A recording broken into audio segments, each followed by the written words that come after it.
Some time elapsed before I learned the history of my friends. It was one which could not fail to impress itself deeply on my mind, unfolding as it did a number of circumstances, each interesting and wonderful to one so utterly inexperienced as I was. The name of the old man was de Lacy.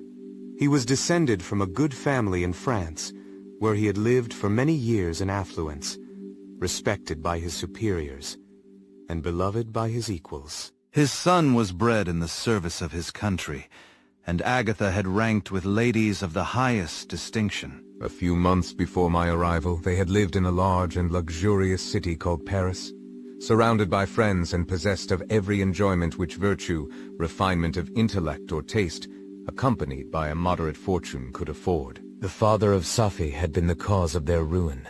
He was a Turkish merchant, and had inhabited Paris for many years when, for some reason which I could not learn, he became obnoxious to the government. He was seized and cast into prison the very day that Safi arrived from Constantinople to join him. He was tried and condemned to death.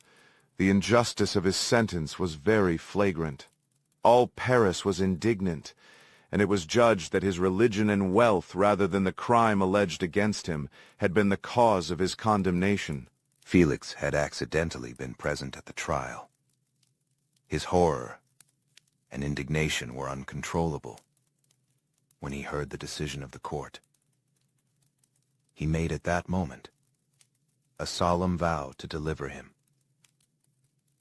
and then looked around for the means. After many fruitless attempts to gain admittance to the prison, he found a strongly grated window in an unguarded part of the building, which lighted the dungeon of the unfortunate Mohammedan, who, loaded with chains, waited in despair the execution of the barbarous sentence. Felix visited the grate at night and made known to the prisoner his intentions in his favor.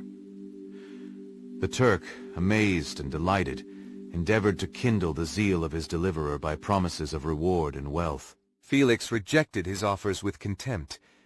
Yet when he saw the lovely Safi, who was allowed to visit her father and who by her gestures expressed her lively gratitude, the youth could not help owning to his own mind that the captive possessed a treasure which would fully reward his toil and hazard. The Turk quickly perceived the impression that his daughter had made on the heart of Felix, and endeavored to secure him more entirely in his interests by the promise of her hand in marriage so soon as he should be conveyed to a place of safety. Felix was too delicate to accept this offer, yet he looked forward to the probability of the event as to the consummation of his happiness.